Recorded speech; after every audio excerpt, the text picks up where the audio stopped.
पर की आशा को छोड़ो, निज चेतन ही सुख का द्वारा। पर की आशा को छोड़ो, धारो उत्तम ब्रह्मचर्य को, सारे जगत से मुख मोड़ो, निज चेतन ही सुख का द्वारा। पर की आशा को छोड़ो, निज चेतन ही सुख का द्वारा। पर की आशा को छोड़ो, धारो उत्तम ब्रह्मचर्य को, सारे जगत से मुख मोड़ो, निज चेतन ही सुख का द्वारा। माता बहन सुता को जानो, मन को नहीं भटकने दो। माता बहन सुता को जानो, मन को नहीं भटकने दो।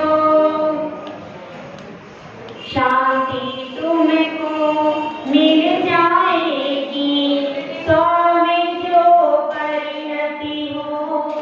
शांति तुमको मिल जाएगी, सौ में जो तेरी परिणति हो। जीवन में सुख कर यही है, ब्रह्म की चर्या में रमण करो, निज चेतन ही सुख का द्वारा। पर की परिणति को छोड़ो, निज चेतन ही सुख का द्वारा। पर की परिणति को छोड़ो, धारो उत्तम ब्रह्मचर्य को, सारे जगत से मुख मोड़ो, निज चेतन ही सुख का द्वारा। जय बोलिए एक रात की शांतिनाथ भगवान की जय। परम पूज्य आचार्य श्री आदि सागर जी महाराज की जय। आचार्य श्री माली कीर्ति महाराज की जय। आचार्य श्री विमल सागर महाराज की जय। आचार्य श्री तपस्वी सम्राट सन्नति सागर महाराज की जय। आचार्य कुंवर सुंदर सागर महाराज की जय।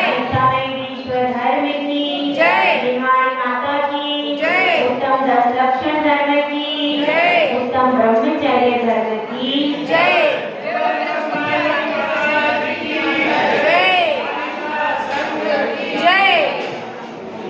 आज उत्तम ब्रह्मचर्य का दिन। इस धरती में सारभूत रत्न है, तो क्या है? धरती में से क्या निकलता है? धरती में से सारभूत रत्न। जो रत्न है वो कहाँ से निकलते हैं? धरती में। सागर में सारभूत है मोती, और दीपक में सारभूत क्या है? ज्योति। हर वस्तु में, हर व्यक्ति में कोई ना कोई सारभूत तत्व जरूर होता। कैसा भी व्यक्ति हो, उसमें कोई ना कोई एक गुण जरूर होगा। चाहे वस्तुओं की बात ले लीजिए, चाहे व्यक्तियों की बात ले लीजिए, कोई ना कोई सारभूत तत्व हर वस्तु में रहता है। दूध में सारभूत क्या है? घी। दूध में सारभूत क्या है? तेल में सारभूत क्या है? तेल। गेहूं की बारी में सारभूत क्या है? गेहूं। इस तरह से हर वस्तु में कोई ना कोई सारभूत तत्व होता है। अब यह बता दीजिए, इस मनुष्य पर्याय में सारभूत तत्व कौन सा है? धर्म। धर्म। धर्म। और बताइए, इस मनुष्य पर्याय में सारभूत तत्व कौन सा है?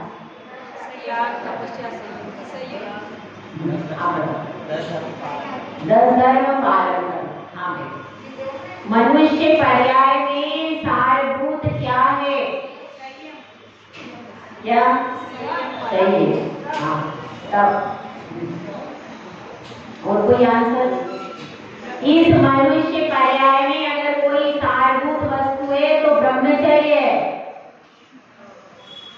यदि इस मनुष्य पर्याय में आपने थोड़ा सा भी ब्रह्मचर्य का पालन नहीं किया तो कोई भी कार्य संभव नहीं है। नरक गति में आप ब्रह्मचर्य पालन कर सकते हैं, वहां पर कहोगे वहां पर तो ब्रह्मचर्य है, वहां पर कोई स्त्री का प्रसंग ही नहीं है, सब नपुंसक है, लेकिन क्या वहां पर ब्रह्मचर्य है? क्यों? क्योंकि मन में इच्छा खत्म नहीं हुई है। अब आप कहोगे कि देव गति में नवग्रह से लेकर सर्वार्थ सिद्धि तक देव है, 16 स्वर्ग तक ही स्त्रियां रहती है, देवियां रहती है, उसके ऊपर तो देवियां है क्या? नहीं। नवग्रह 5 अनुत्तर आदि में 9 अनुदित, इनमें देवियां है ही नहीं। देवियों की उत्पत्ति केवल दूसरे स्वर्ग में ही होती है, वहीं पर उनकी उपास शैया है, वहां से 16 स्वर्ग तक के देव उनको वहां से ले जाते हैं। तो अब ये व्यवस्था है। तो इस प्रकार से नवग्रह 9 अनुदित 5 अनुत्तर, उनमें तो देवियां नहीं है, तो वहां पर उत्तम ब्रह्मचर्य हो सकता है कि नहीं? हाँ भाई बताइए, उत्तम ब्रह्मचर्य वहां पर है कि नहीं? हो सकता है कि नहीं हो सकता? बताइए। देवियां नहीं है इसलिए उत्तम ब्रह्मचर्य हो सकता है ना? क्यों? क्या परेशानी है? नियम पालने के बाद ही हो, यही बात है। भले ही वहां पर देवियों का सद्भाव नहीं है, लेकिन उसके बाद भी उनके मन में कोई विकार आ सकता है, उनका कोई नियंत्रण नहीं है। कोई भी संयम देवव्रती में पालन नहीं कर सकते, कर सकते हैं? वहां पर संयम का कोई पालन नहीं कर सकता। क्यों? क्योंकि भोजन सबसे पहला साधन है संयम को करने के लिए, भोजन पर नियंत्रण होना चाहिए। वहां पर तो पूरा फिक्स है कि जैसे ही 33 पक्ष आदि होते हैं, 33 सागर की आयु में श्वासोश्वास ले लेंगे और 33,000 वर्ष के बाद एक बार अमृत गिर जाता है। तो इसलिए वहां पर वो व्यवस्था फिक्स है, वहां पर व्यक्ति चाहे भी तो उसको बदल नहीं सकता, सबसे बड़ा। इसीलिए वहां पर रहते हुए भी वहां पर क्या कहलाते हैं? देव, जिनके पास देवांगनाओं का कोई सद्भाव नहीं है, लेकिन मना प्रविचार, मन में तो विचार आ ही सकता है। आ सकता है कि नहीं? आ सकता है। लेकिन अगर आपने ब्रह्मचर्य व्रत ले लिया और आपके मन में विचार आएगा तो आप उसका कायोत्सर्ग करोगे, आप उसका प्रायश्चित लोगे और अपने दोष की शुद्धि। वहां पर क्या व्यवस्था है? समझने का प्रयास करना। केवल देवांगनाएं ना होना या नरक में स्त्री ना होना, स्त्री का ना होना ब्रह्मचर्य नहीं है। स्त्री के सद्भाव का ना होना या स्त्री के लिए पुरुष के सद्भाव का ना होना ब्रह्मचर्य नहीं कहा गया। कहा गया क्या? नहीं कहा गया। ब्रह्मचर्य अलग वस्तु है। ब्रह्मचर्य का अर्थ होता है, अभी अपन शाब्दिक अर्थ के ऊपर आते हैं। ब्रह्मचर्य का अर्थ है आत्मा में ही चर्या करना, आत्मा में ही चर्या करना। यह पूरे 10 धर्मों का अगर कोई सार है तो कौन है? ब्रह्मचर्य। धर्म 10 सार आता है ना पूजा में, आकिंचन ब्रह्मचर्य धर्म 10 सार है, चहुगति दुखते काढ़ी मुक्ति करना।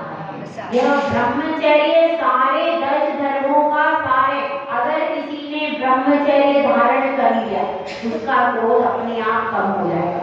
जितना वह घर में रहकर क्रोध करता था, उतना कर पाएगा क्या? नहीं कर सकता। अगर उसने ब्रह्मचर्य व्रत ले लिया तो उसका क्रोध पहले जितना नहीं होगा, कुछ ना कुछ कमी आ जाएगी, मान में भी कमी आएगी, क्योंकि घर में रहते हैं, चीजें कितनी होती है, धन होती है, संपत्ति होती है, मकान होती है, अच्छे अच्छे वस्त्र होते हैं, बहुत सारी चीजें होती है। अब जिसने ब्रह्मचर्य धारण कर लिया, अब उसकी सारी चीजों के ऊपर से आसक्ति छूटेगी कि नहीं? छूटेगी। तो क्रोध भी जाएगा, मान भी जाएगा, और मायाचारी वो किसके लिए करेगा? अरे स्त्री होती है, उसके लिए धन कमाना पड़ता है, बच्चे होते हैं, उनके लिए धन कमाना पड़ता है, तो उसके लिए मायाचारी करनी पड़ती। अब उसके कोई भी नहीं है, कोई उसके विकल्प नहीं है, भले ही विवाह के बाद भी कोई ब्रह्मचर्य धारण कर रहा है, तो अब उसका सब कुछ त्याग हो गया, तो काय के लिए मायाचारी करेगी? तो मायाचारी भी वो कम करेगा या नहीं करेगा। तीसरी चीज क्या है?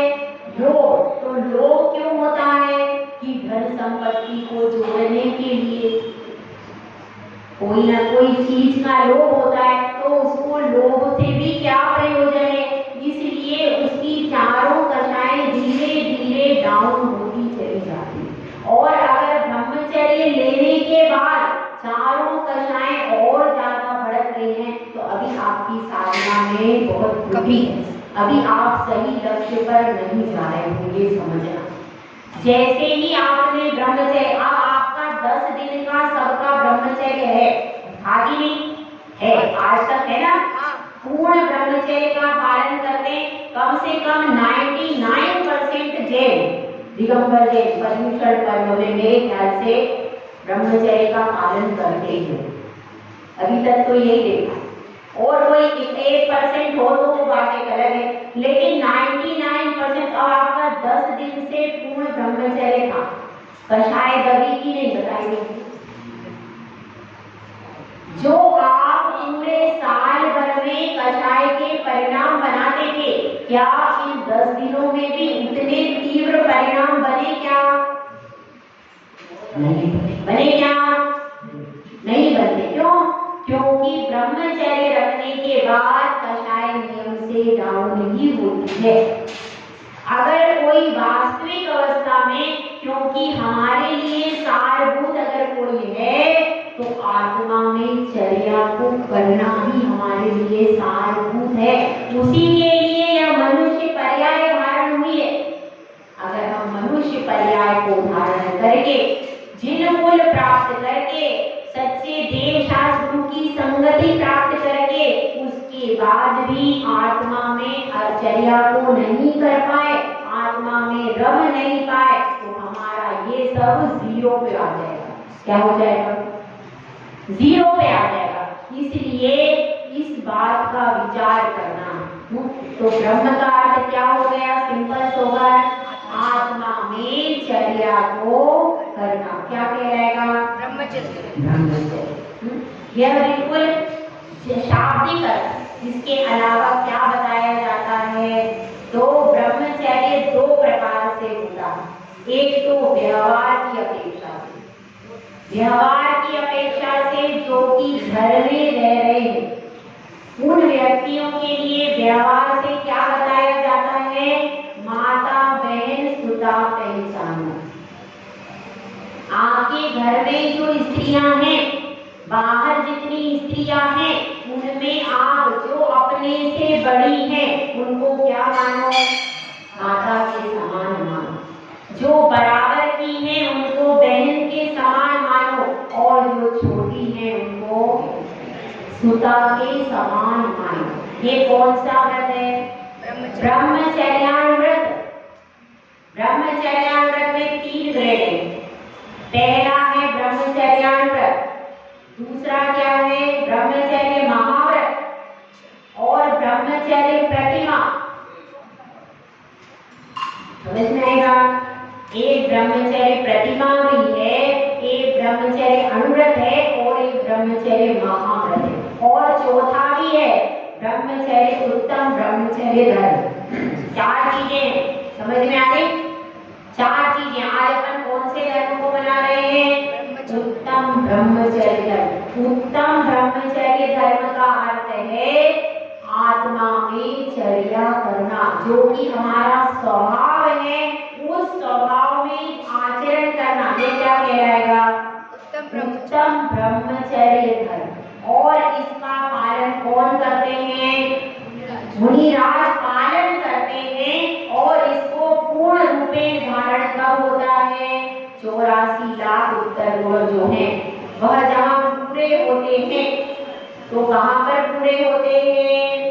अरहंत भगवान जो है 14वें गुण स्थान में जाकर के पूर्ण होते हैं, क्योंकि उसमें उस साधक की चर्या पूर्ण रूप से आत्मा में ही हो रही, बाहर कुछ भी विकल्प नहीं रहता। इसीलिए 14वें गुण स्थान में ब्रह्मचर्य की धर्म की पूर्णता, इसकी बात चल रही ब्रह्मचर्य धर्म की अपेक्षा से। उसके बाद अब आ जाते हैं अपन ब्रह्मचर्याव्रत। ब्रह्मचर्याव्रत का मतलब यही है जो मैंने आपको बताया है, माता बहन सुधा है। और स्त्रियों के लिए क्या रहेगा? स्त्रियों के लिए भी यही है। खाली ऐसा नहीं है कि माता बहन सुधा हो गया तो स्त्रियां फ्री हो गई, ऐसा नहीं। स्त्रियों के लिए भी जो अपने से बड़े पुरुष हैं वो किसके समान है? पिता के समान, बराबर के भाई के समान। और जो छोटे हैं वे पुत्र के समान। केवल एक पुरुष को छोड़ना है, कौन? जिससे आपका वैवाहिक संबंध हुआ। अब इस संबंध में जो कुमारी स्त्री है, उनका व्यवहार कैसा रहेगा? उनका भी पहले तो व्यवहार सामान्य से सबके साथ ऐसा ही रहेगा। फिर कि जिस पुरुष से उनका विवाह हो जाता है, संबंध हो जाता है, तो वह फिर एक पुरुष की छूट है। ठीक है, तो यही ये चीजें क्या है? इसको कहते हैं शील। इसी को शील कहते हैं ना, सीता ने शील को पाला। शील क्या चीज है भाई? शील है स्वदार संतोष व्रत या ब्रह्मचर्याव्रत। अनंतमती ने तो विवाह ही नहीं किया, मगर उसका कौन सा व्रत था? ब्रह्मचर्याव्रत। अनुव्रत का पालन। अनुव्रत के पालन में भी क्या होता है? इतनी कट्टरता होती है कि जीव अपने प्राणों की भी बाजी लगा होता है कि नहीं? पहले होता था। तो अब वह जो शील का पालन करती थी, सतियों ने जोहर कर लिया। मालूम है आपको किसने किया था? रानी पद्मिनी को जब पता चला कि अब राजा मानसिंह वापिस नहीं आएंगे, उनको छल से वहां पर क्या कर लिया है? छल से उसको बंदी बना लिया है। ऐसी सूचना मिली तो सबने क्या कर लिया? जोहर कर लिया। पूरे महल में अग्नि के कुंड बना दिए और सारी रानियां जो थी उसमें जल करके अपने प्राण दे दिए। ये होता है शील का महत्व। इतना सहन करना साधारण बात है क्या भाई? और ऐसा नहीं है, उस समय पर रानियां ने सोचा था पर पुरुष हमारे शरीर को हाथ भी न लगाए, नहीं तो जहर खा के मर जाती। लेकिन नहीं, हमारे शरीर का एक हिस्सा भी वह जो मुगल है वह हाथ नहीं लगाए। इसीलिए जब वह अंदर प्रवेश करता है तो क्या मिलता है? केवल राख मिलती है। यह नारी का शील। क्या व्रत था उनका? केवल ब्रह्मचर्याव्रत, केवल शील व्रत था। केवल शील व्रत में ही उन्होंने देखिए कि अपने प्राणों को भी न्योछावर कर दिया। एक स्त्री सती हो जाया करती थी, पति को गोद में लेती, क्यों? मैं अभी युवा हूँ, मैं अभी जवान हूँ, कोई पुरुष मेरे ऊपर कुदृष्टि डालेगा। इसलिए वो कहती थी अगर पति चला गया तो मेरा भी जीवन समाप्त है। इतना बड़ा कदम उठाना साधारण बात नहीं है, कोई पुरुष नहीं उठा सकता। स्त्री ने इतना बड़ा कदम उठा लिया, बताइए पुरुष नहीं उठा सकता। इसीलिए स्त्री ही जन्म दे सकती है और स्त्री ही सहनशील होती है। पहले स्त्रियां ऐसी महान हुआ करती थी कि अपने शील के लिए प्राणों को न्योछावर भी करने में पीछे नहीं करती थी। तो वह सारभूत तत्व कौन सा है? ये केवल ब्रह्मचर्य व्रत है कि जिसके कारण सीता ने अग्नि परीक्षा दे दी और वह अग्नि भी नीर बन गई। क्या? सिर्फ ब्रह्मचर्य व्रत। वह भी इतना पक्का होता था कि अपने विवाहित पुरुष के अलावा किसी के प्रति मैंने स्वप्न में भी विचार नहीं किया। इतनी दृढ़ता हो गई थी। कैसा छोटा सा व्रत है, छोटा है कि नहीं? छोटा है बिल्कुल, लेकिन वह छोटा सा नियम भी महान कब बन जाता है? जब उसका आप अपने प्राणों की बाजी लगा करके पालन करो। व्रत कोई छोटा बड़ा नहीं होता। आपके पालन करने में उससे विशेषता कब आती है? जब हम उसका पालन दृढ़ता से करते हैं तो छोटा सा एक कौवे के मांस के त्याग का नियम भी बड़ा हो जाता है। तो बंधु, इस शील की आज सबसे ज्यादा आवश्यकता है, क्योंकि शील के ऊपर ध्यान ही नहीं, हम जानते ही नहीं है ब्रह्मचर्य व्रत किसको कहते हैं, शील का क्या महत्व है, इस बात को हम जानते हैं क्या? नहीं जानते। सुकरात से किसी ने पूछा कि हम क्या करना चाहते हैं? विवाह करना चाहते हैं। तो उन्होंने क्या कहा? तो स्त्री से संपर्क कितनी बार करें? उन्होंने कहा जीवन में एक बार। उन्होंने कहा यदि संतुष्टि नहीं हो पाए तो क्या करें? वर्ष में एक बार। यदि फिर भी संतुष्टि नहीं हो तो क्या करें? महीने में एक बार। फिर भी संतुष्टि नहीं हो तो सिर पे कफन बांध लो, फिर मैं कुछ नहीं।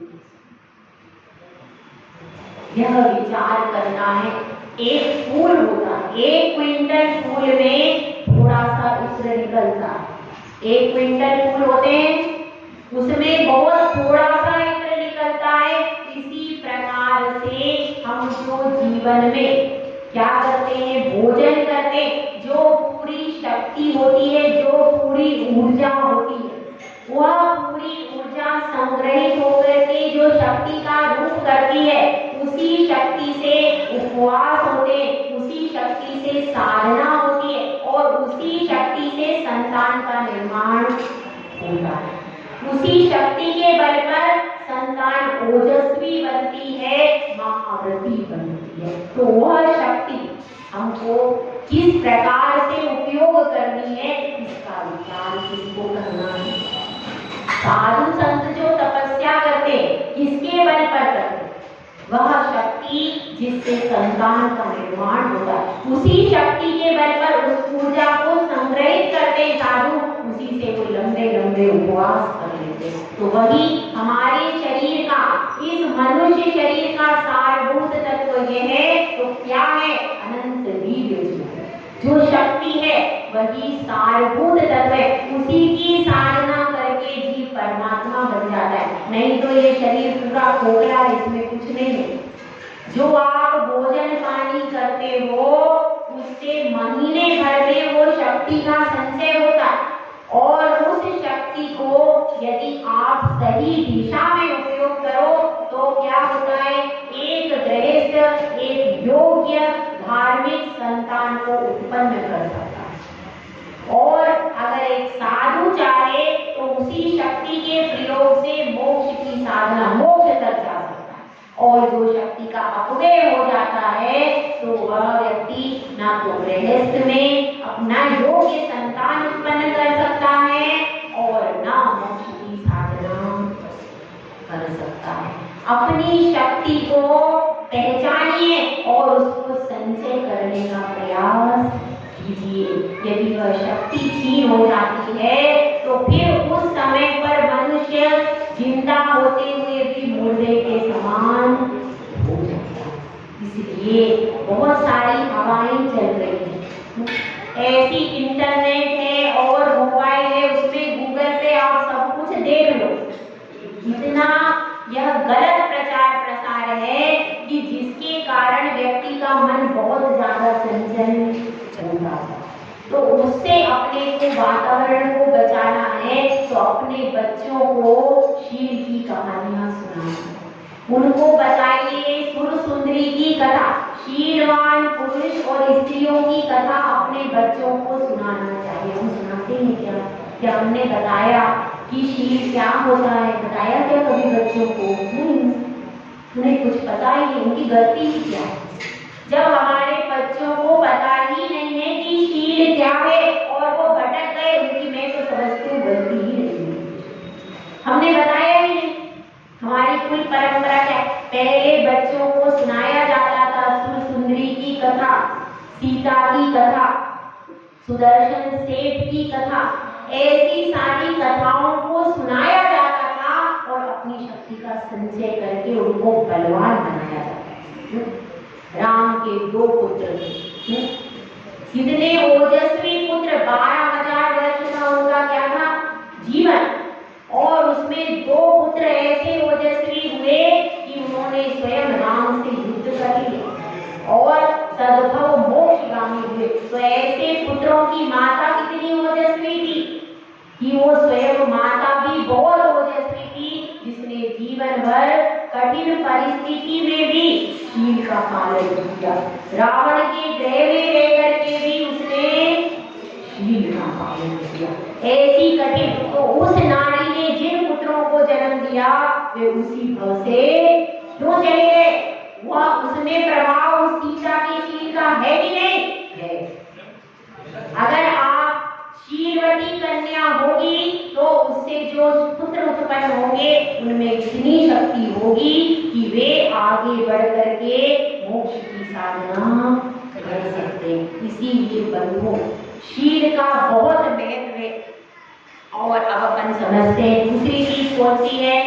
ब्रह्मचर्य व्रत। इस ब्रह्मचर्य व्रत के पालन में कई सारे व्यक्ति प्रसिद्ध हुए। कौन प्रसिद्ध हुआ? अणुव्रत की बात चल रही है। अणुव्रत में प्रसिद्ध हुई है कौन? सबसे पहले सीता, ब्रह्मचर्यानुव्रत। उसके बाद प्रसिद्ध कौन हुआ है? नीली प्रसिद्ध हुई, ये तो आपने कथा ही सुनी।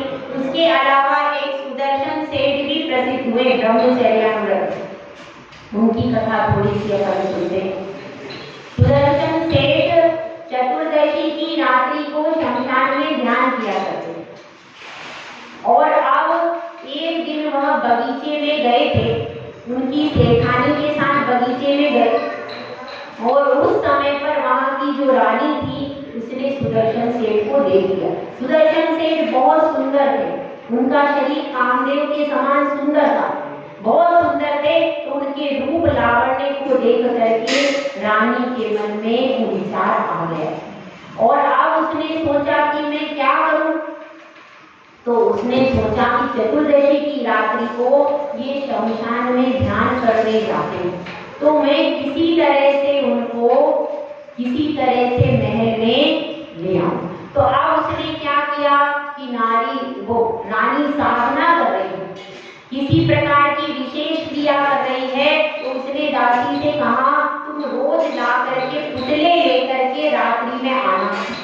तो चौकीदार बैठे रहते थे और दासी रोज एक पुतले को लेकर के आती थी और वह कहती थी कि रानी पूजा अर्चना कर रही है, उसके लिए पुतले लेकर आती। इस प्रकार से प्रचार प्रसार कर दिया तो सबको लगा कि रानी रोज रात्रि में कोई यज्ञ करती है, उसके लिए पुतले ले जाती। ऐसा उसने कई दिन तक किया।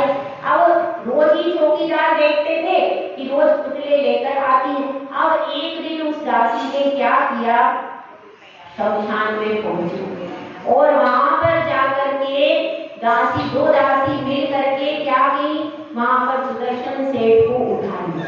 वह क्या थे, वह ध्यान में बैठे थे। उन्होंने जाना कि उत्सर्ग आ गया तो उन्होंने क्या किया, बिल्कुल पद्मासन से बैठ गए, स्थिर बिल्कुल स्थिर बैठ गए और दासियां उठा करके उनको लेकर जाए। चौकीदारों ने देखा, ध्यान ही नहीं दिया, कपड़ा आदि ढक करके किसी तरह से ले आई। तो उन्होंने क्या सोचा, रोज ये पुतले लेकर के आती हैं, आज भी कोई पुतला लेकर के आती है, रानी रात में कुछ क्रिया करती है। तो ऐसा सोच करके उन लोगों ने ध्यान ही नहीं दिया और वह सुदर्शन सेठ को लेकर के आ गई अंदर, रानी के कक्ष में लेकर के आ गई। अब रानी ने उनसे निवेदन किया। जब सुदर्शन सेठ से निवेदन किया तो सुदर्शन सेठ ने कोई उत्तर नहीं दिया, एकदम शांत रहे। नाना प्रकार के नृत्य विलास आदि किए, लेकिन उनका मन चलायमान नहीं हुआ। एकदम स्थिरता से वो बैठे रहे।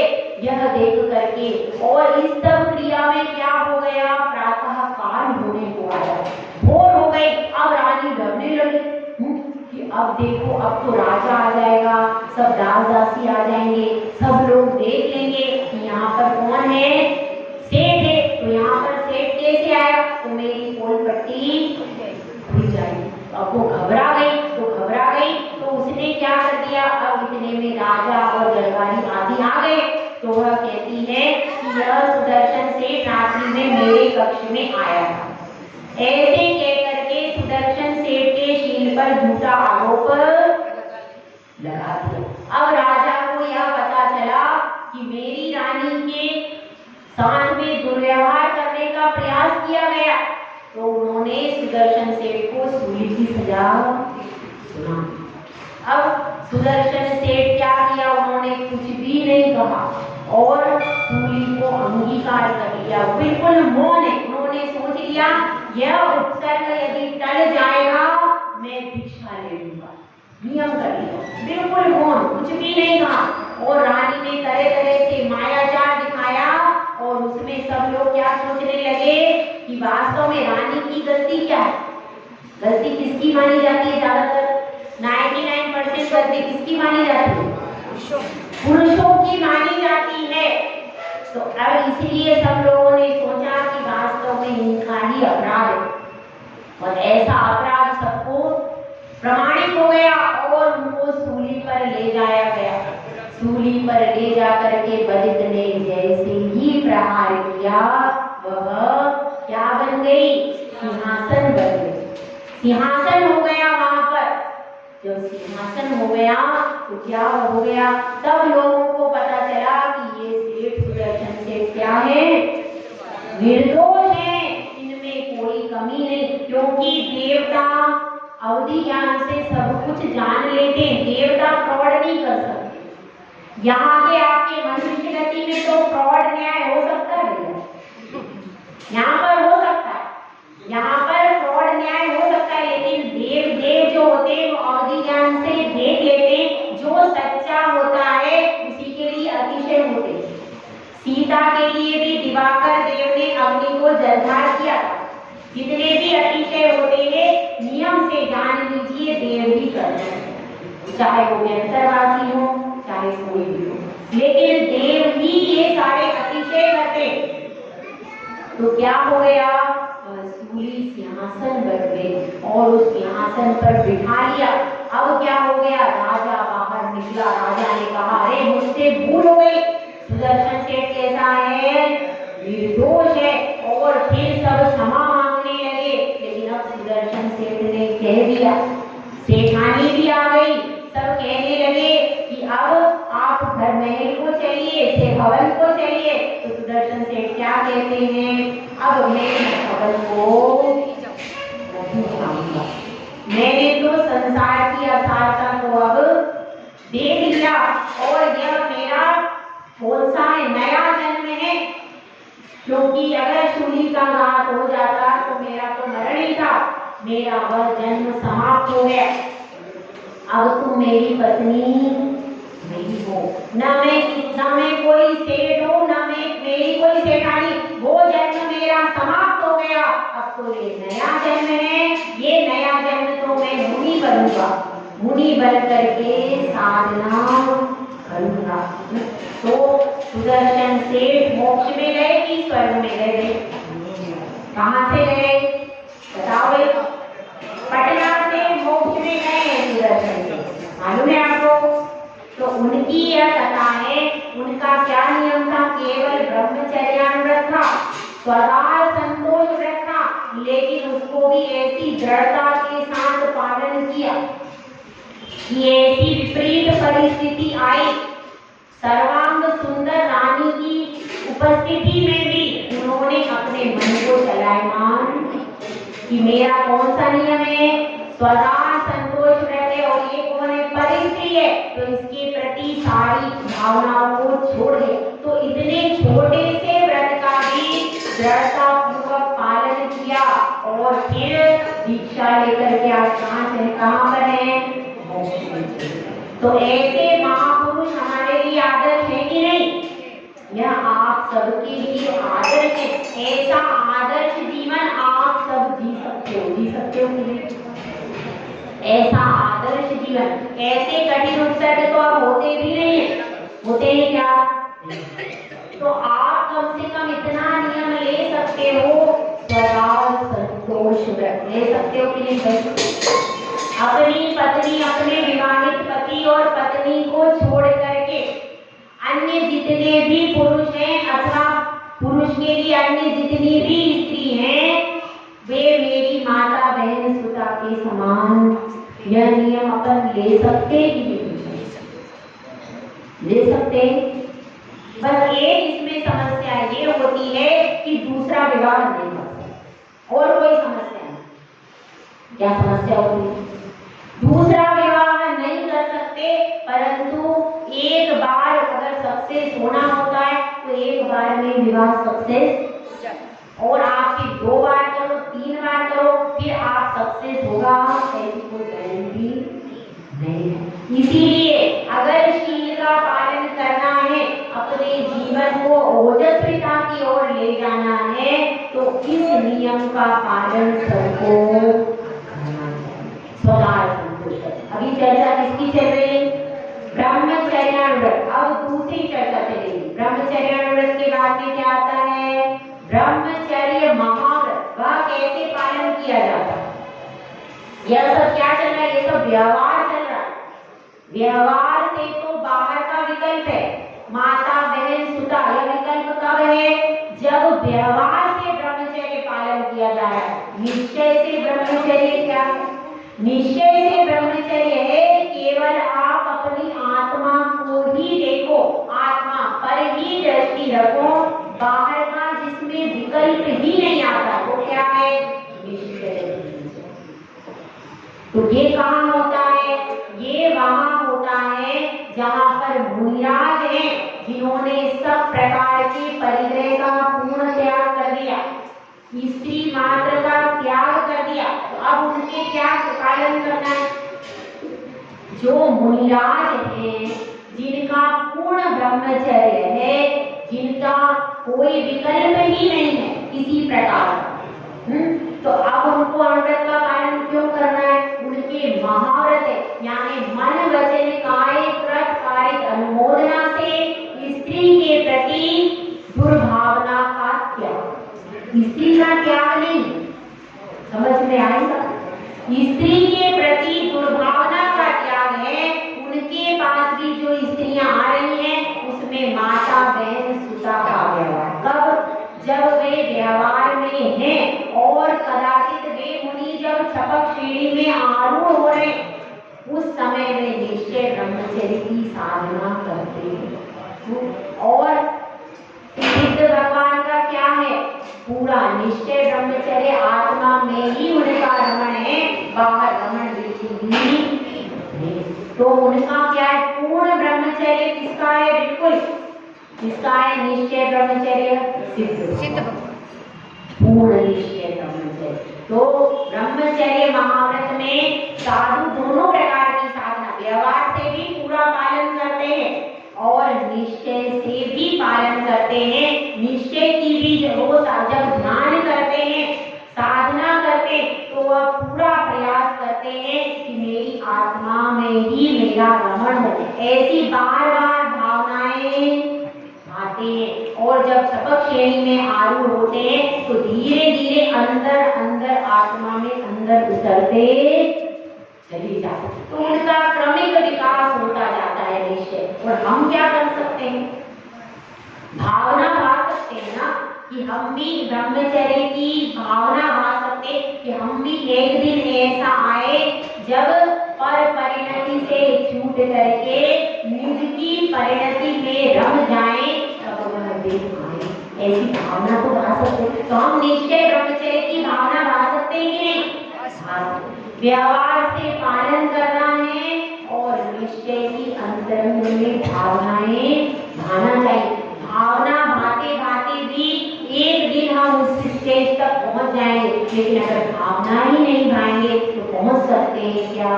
तो फिर किसी भी परिस्थिति में पहुंच नहीं सकते। इसलिए बंधुओं, हम सबको विचार करना है, अपनी अपनी परिणति का विचार करना है। इस ब्रह्मचर्य से बहुत सारा लाभ होता है। एक दिन का भी कोई ब्रह्मचर्य ग्रहण कर लेता है तो एक दिन के ब्रह्मचर्य से भी 80 लाख जीवों की रक्षा होगी। इतना यह हमारे लिए फायदेमंद है। और अपने पूरे जीवन में ना जाने कितने करोड़ जीवों की एक जीव हिंसा कर देता है। ब्रह्मचर्य व्रत क्यों लिया जाता है? अहिंसा व्रत का पालन करने के लिए ब्रह्मचर्य लिया जाता है। जो अहिंसा व्रत का पालन करना चाहता है उसके लिए ब्रह्मचर्य है कि भाई अगर आप ब्रह्मचर्य व्रत नहीं लोगे तो अहिंसा का पालन पूर्ण रूप होगा ही नहीं, संभव ही नहीं। और पर के प्रति ममत्व भाव भी नहीं छूट सकता। अगर आप ब्रह्मचर्य नहीं लेते हो तो पर के प्रति ममत्व भाव आसक्ति नहीं छूट सकती। ब्रह्मचर्य व्रत लेने से पर के प्रति ममत्व भाव आसक्ति भाव नियम से छूटता। इसलिए ब्रह्मचर्य व्रत लेते हैं कि 10 दिन के लिए हमको आत्मा में चर्या करना। इसीलिए पर की परिणति से छूटने के लिए, उदासीन होने के लिए 10 दिन का ब्रह्मचर्य धारण करते हैं। और उसी में हमारी पूजा, उपवास, जप, तप सार्थक कब होते?